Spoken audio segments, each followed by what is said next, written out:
So hello and welcome back to our watercolor mini lesson experience.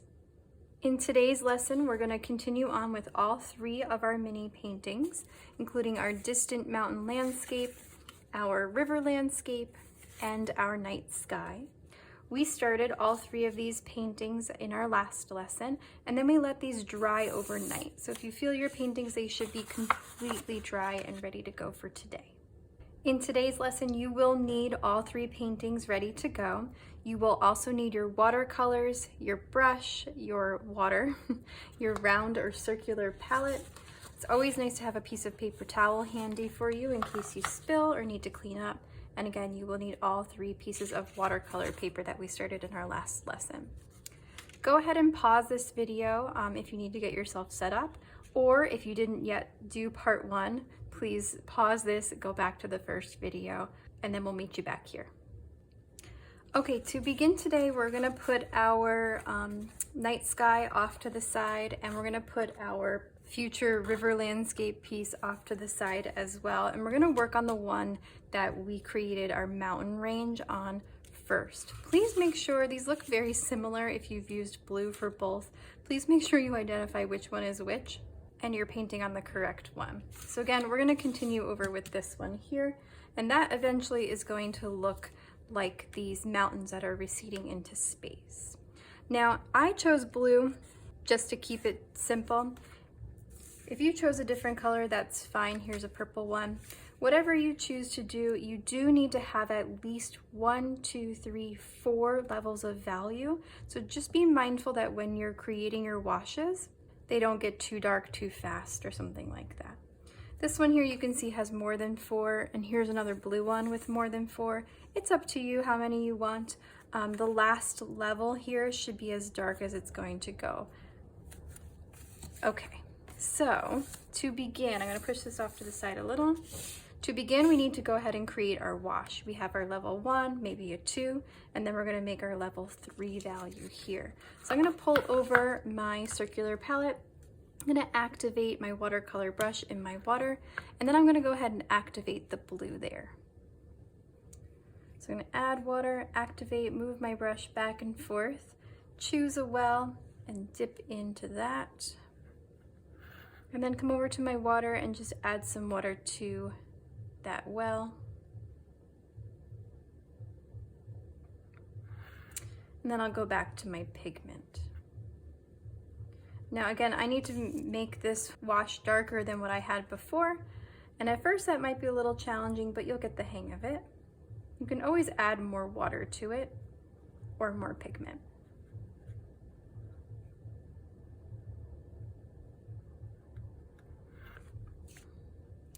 All right, so when you think you have your wash ready to go, you're gonna get ready to paint. And my advice to you when creating your second mountain range is to really switch it up. If you went up at first with your mountains and then down, do the opposite. Whatever you do, don't repeat that mountain range. Let me pull over this one. Do you see how these are really unique and then these are sort of the same? It's really easy to let that happen, but it doesn't look natural. Mountains are never gonna be exactly the same one after the other. So instead, try to be as unique as you can and just sort of go for it.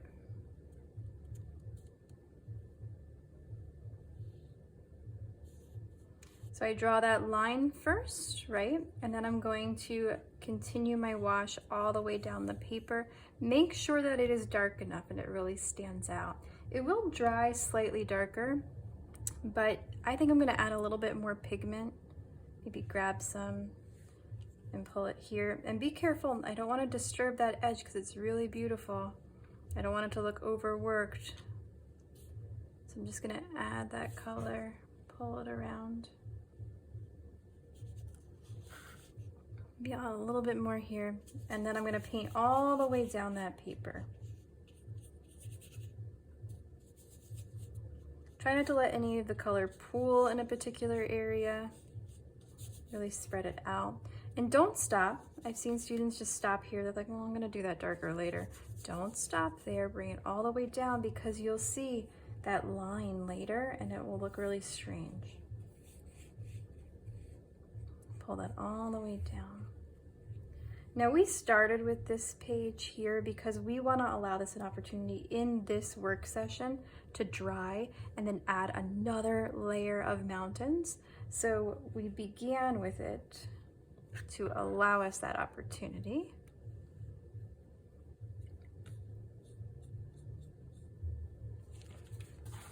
Remember, you can dry off your brush and sort of use that as a little vacuum to suck up some of the moisture and therefore the pigment if it's starting to pool. And there you go, that one is done.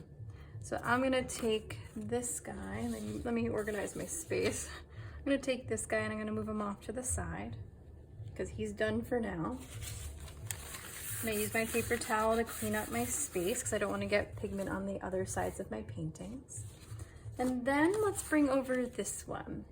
So this one is our other blue composition if you have both of them being blue. And it is going to eventually be this river landscape. So far we've created the sky, obviously, and we used blotting to create those clouds. And then we left some space just blank and blue down at the bottom for our river. First, before we do any river stuff down there, we're gonna go ahead and drop in our landmass. So obviously we're gonna use green for this summer composition, but we're also gonna wanna model that green or sort of like mix it up with some colors related to green. And those are going to be blue and yellow. Do you see that in this composition here? Some of the yellow sort of peeking out, some of the blue. And that's gonna give you the hint and suggestion of some light and shadow playing across that mountain range. This one's really nice with, it's a little dark here, but like that nice light area there and little bits of blue. All right, so we're gonna need to go ahead and first make our green color. And you can use your green straight from the palette if you want to. I'm gonna activate my green, but I want my green to be a little bit, I don't know, a little bit more unique than just straight from the palette. So I'm gonna grab some over here. I'm gonna create sort of a dense wash or a darker wash.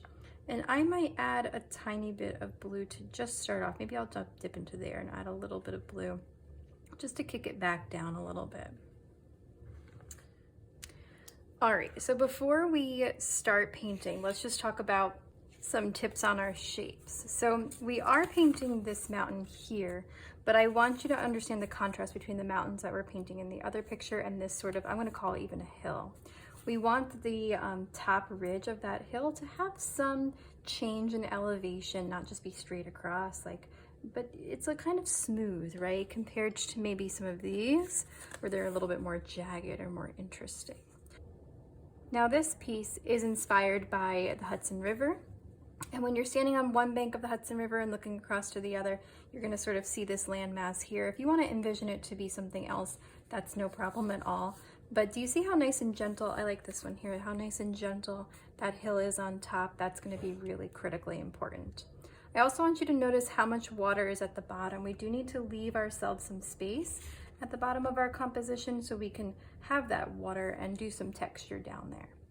Whatever you choose to do up top, just be mindful that you do want to cover up some of your clouds. So it looks like the clouds are happening or the sky is happening behind it. You also really, this is a key situation with water, you need to make that water line down here where the land touches the water, that should be flat or as flat as you can. Let me grab this one here. As flat as you can. That's our horizon line. It's always going to be straight across and horizontal. All right, so I have my color. It's pretty much the same green that's in here, just as a little bit of blue added to it. And my paper is a little curly, that's okay. I might add a little bit more pigment. I can always add more. And I'm gonna come in here and I'm just gonna go for it and create some kind of mountain situation. Again, that top line is important to get right away. And then that straight across bottom line. So I'm actually gonna turn my paper vertically. Sort of gonna hold it down as best I can. And somewhere right around, I don't know, here, I'm gonna try and make the most horizontal line I can. You can see I'm a little bit wiggly, but it's as straight across as I can. All right, so this technique is wet on dry. This background is dry, but we are also gonna use the wet on wet technique in here. Like I said earlier, let me pull this guy, where we've got green, yellow, and blue happening. So I'm gonna take my green first. Gotta work quick because it's all gonna dry. Take my green first and I'm gonna paint that in. My wash of green. I'm gonna paint that in all over. Oops. And then I'm gonna go wash my brush out, go dip into my blue, and then tap my blue in. And now that's really strong, isn't it? So I'm gonna move that around and allow it to sort of play around. That's the beauty of watercolor. Play around. Add multiple spots of these shadows. That's what this blue would be. Shadows in the trees. Versus a high highlight in this yellow. Activate that yellow. Let's get a highlight up top. Ooh.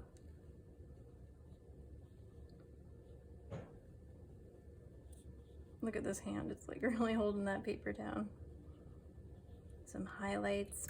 Now this paper is naturally sort of pooling the watercolor in a weird wiggly woggly way. I can let this sort of dry a little bit, dry out my brush. I just tapped it on the paper towel and sort of suck it up and move it around.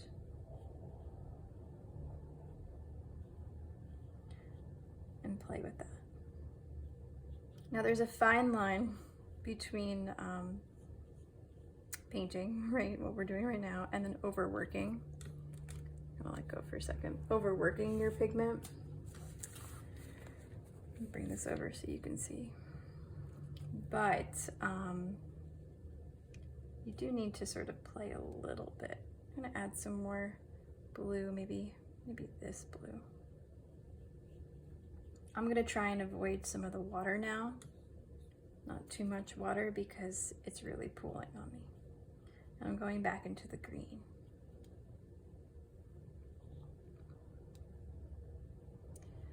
Now, I don't like these vertical stripes. That makes no sense, right, in my composition. So I'm really going to need to figure out what to do. And I'm excited because you get to see me figure out that process, because you're probably gonna run into this problem at some point in your life with watercolor, right? But I think I'm just gonna let some of this dry a little bit, and then I'll be able to manipulate it more. Now, if I pull this one over, do you see how that watercolor got real shiny right there? That's what would happen when this dries there, like that. It's gonna be like really deep and dark. And sometimes that looks cool. I don't mind it in this one, but sometimes it's not what your intention is. So we'll just have to be patient and figure that out as we go. All right, for now, I'm gonna let that dry, not completely. Like I just said, I'm gonna work on it a little bit more, but I'm gonna put it over here a little bit. Hopefully you can still see that. Let me check the camera. Yeah, you can still see it, so we can keep an eye on it. But now, while we're waiting, let's continue to work on this guy here. So yesterday, we laid in a foundation of color of purples, blues, maybe a little bit of pink or red down here, but we really want it to go super duper dark. And today we're gonna lay in our second layer of color, and I think our final layer of color here. So we really wanna make sure that this gets really deep and dark. Let me pull over another example that I think is really beautiful. Really deep and dark, but it's kind of nice sometimes to allow it to be a little bit brighter in some areas, either with the pigment by using a brighter color, or allowing some of the white paper to show through. Okay, so we are gonna put a silhouette down here at some point. Well, in our next lesson, I'm gonna teach you how to do trees. We'll talk about how to design buildings if you wanna do that, or something more specific. Just make sure it doesn't get too dark down here. Otherwise your black paint won't stand out. All right, so we're using, or I'm gonna use blue and purple and a little bit of red. I have green water. It shouldn't really be a problem, but if it is, you can always get some clean water. I'm going to dry my brush off. I have this paper towel, I'm just like dabbing on it. I'm gonna dry that off, and I'm gonna come into my blue over here, just straight pigment now. I don't wanna use too much water. I'm gonna come over here and I'm gonna start to add that color in, because I want my edges, my top especially. Do you see this one? Let me pull it back over. The top here is really nice and deep and dark. Again, it's getting lighter as it goes down. But I wanna add that color in here. And I'm gonna switch over to purple because I wanted to move around wet on wet. I also want to disrupt any of these weird things that are happening that I don't like, but preserve some of the things that I do like I like some of this business that's happening in there. Now I haven't used purple yet today, so I'm going to grab some water and activate, but I'm going to try not to do too much water in that area because I want that to go really nice and dark up here in the corners. And I do want them to interact and touch, so maybe I will just dip into the water and allow that to happen. Now, before I do that, let's clean out my brush completely and have some water in it. I want you to notice that if I'm gonna do down here. If I come down here and I apply some water, let's see if it happens for us. Maybe not, this might be too light, but I'll try it here. I can start to move, look at that, do you see? Ooh, I'm reactivating the watercolor, it's on the paper itself. So I don't need to add more pigment to change that line. I can just come in and sort of activate it and it'll start to move anyway, right? And it's kind of like an eraser. I like to think of it in that kind of way, as an eraser where it just sort of activates and then moves in case I make a mistake or I wanted to change a particular line. Now I will say you really don't want to overwork watercolors, and you'll see that later. In these paintings it should be okay, but you'll see what I mean at some point. Now I don't want it to be the purple side and the blue side, so I'm going to add some purple over here and some blue traveling around up top. I'm just being careful not to use too much water. I am going to, let's clean my brush.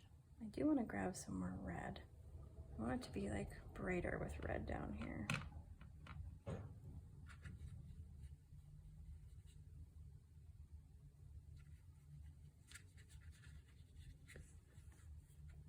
And then sort of fade off. And then I'll connect those two.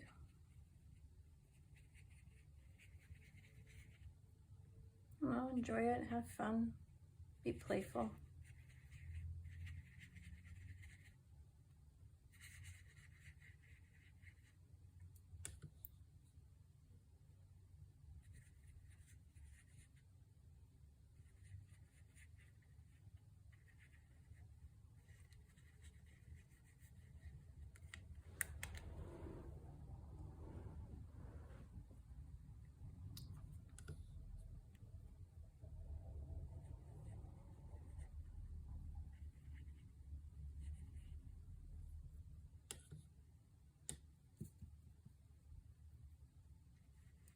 And the whole time I'm painting here, I'm keeping an eye over there. I'm gonna have to transition over and deal with those lines that are happening. But we'll do that together. And I want to fill up this entire piece of paper. Remember, look at, I'm going all the way down to the bottom. I'm gonna play with that red a little bit, try and pull it up.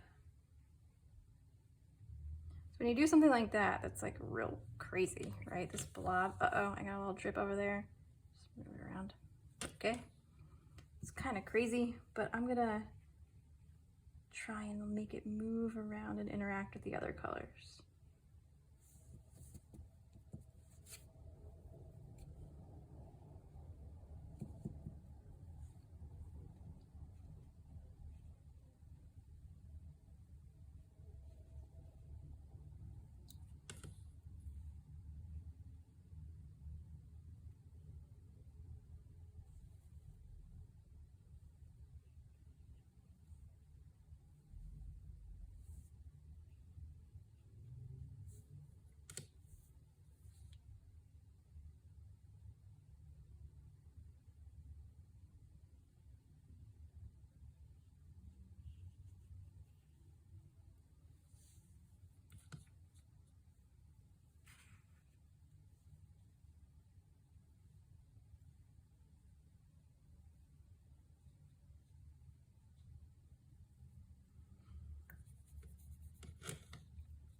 All right, I'm liking that so far. and I need to go deal with that guy. So I'm gonna stop there for now. Hopefully by the end of our work session, this guy is a little bit more dry and I can sort of see if I really like it. Because tomorrow, our next lesson, we're gonna do the silhouette. So this whole background needs to be done before our next lesson. So if you are gonna take some extra time with that, just be mindful that you really do finish up the background because we need it to be dry for that silhouette. All right, I'm gonna push him over here and just check in with my other paintings. This one is almost ready for its next layer. And this guy is not, but we need to deal with that, at least I do. So I'm going to get my brush, suck that water up, and I'm gonna sort of use this drier brush to manipulate this a little bit. Oops. Just to get rid of some of those weird pooling situations.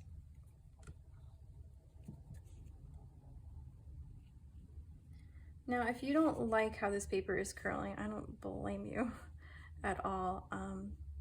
We're just doing these pieces of paper sort of loosey-goosey, just for the effort of time and our materials. This is currently our remote learning situation. We're gonna use these videos in the future, so hopefully you're in a better world than I am in right now. But when you're working professionally, you're gonna wanna use some masking tape and tape down or mount your paper to a surface, either the table you're working on or maybe a board or even another piece of paper, and that helps keep it nice and flat. I didn't send home masking tape for you guys in our remote learning 2020, 2021 world because I just couldn't afford it. But if you do have masking tape, I can show you how to do that. Just let me know. In class as well, physically in school, we wouldn't be taping these down. We're just doing them quick, right, so we can keep moving between them, but for our bigger paintings we will. All right, that looks a little bit better to me. Still thinking I might want to add another layer, maybe even go a little bit darker, but I want to wait for that to dry before I try that. All right, put him off to the side, and this guy should be ready to go. He's a little bit damp, but I think it's going to not bleed. Please feel yours. If you can feel it and you don't come across or come away with some paint, then you're probably in a good spot. But if you want to wait, please feel free. All right, so you know the drill. We're gonna add another layer of mountains. We're gonna switch it up, try and make mountains that look different from the one before it, and they're gonna get darker. Now, like I said, you need 1, 2, 3, 4 levels of value, including that background layer. I'm gonna bring this up to the camera so you can see that's very, very light, but it's there, it's blue, it's not white, okay? So I have 1, 2, 3. This could be my last range of mountains. I might add one more. We'll see how I feel, or maybe I'm happy with it. So you can decide how many mountains you want, but you do need to be careful about how dark you're going. I think I'm gonna do 2 more levels. So I can try and use the same wash I had before, or I can make a new one. I might make a new one because that one looks a little, maybe it's okay. Or I can use that as like my starter and go a little bit darker. I'm using a lot of blue. And I can test it out, make sure it's dark enough. That looks darker, doesn't it? And here I want to maybe make a peak right, I don't know, maybe I hesitated. Oh, I overthought it. Did you see that? Maybe I'll make my peak there. Don't overthink it. And if you don't like what you did, like, I don't know, that's not really a big fan of this mount. I can adjust it, do you see that? And maybe this isn't dark enough, I don't know. We gotta be playful with watercolor, right? Maybe I'll do, it's okay. Something like that. Either which way, fill that in, and it will look different. I think I need to go darker. What do you think? I'm always very shy with my pigment, especially over here. There we go, that's better, isn't it? Just be careful of that edge.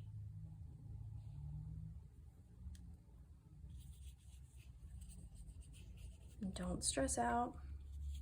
just mountains. Your eye will make sense of it, right?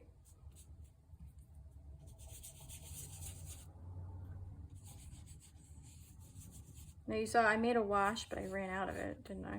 And I'm pulling straight from there. I'm probably gonna add another level of mountains and go really dark. But that looks kind of cool.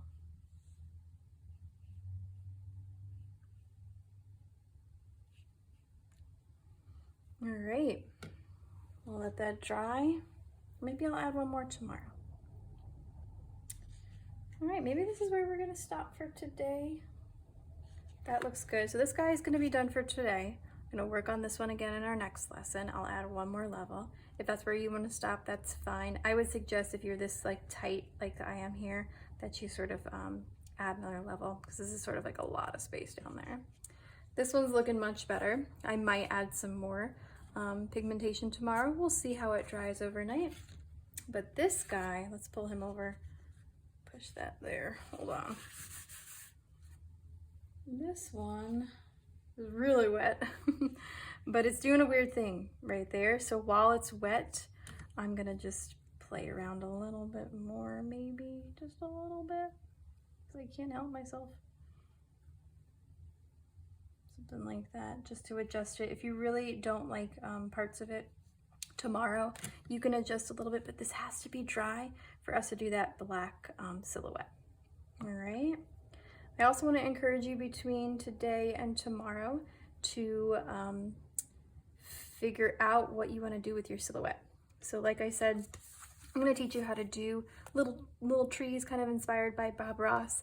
I'll also talk you through if you wanted to do something like some kind of cityscape. This one's a little bit more interesting. It's got like Empire State Building situation. I don't know. But if you wanted to do something else, like if you're inspired to do some kind of silhouette, I had some person do like little people once on a mountain range, or like a wolf howling, that sort of thing. Like go look up a picture and bring a reference to class, because you're gonna need to have that. All right, so that's where we're gonna stop for today. I hope you enjoyed it. Go ahead and clean up.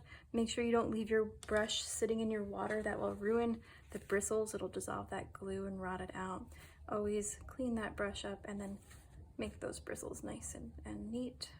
And yeah, I'll see you tomorrow.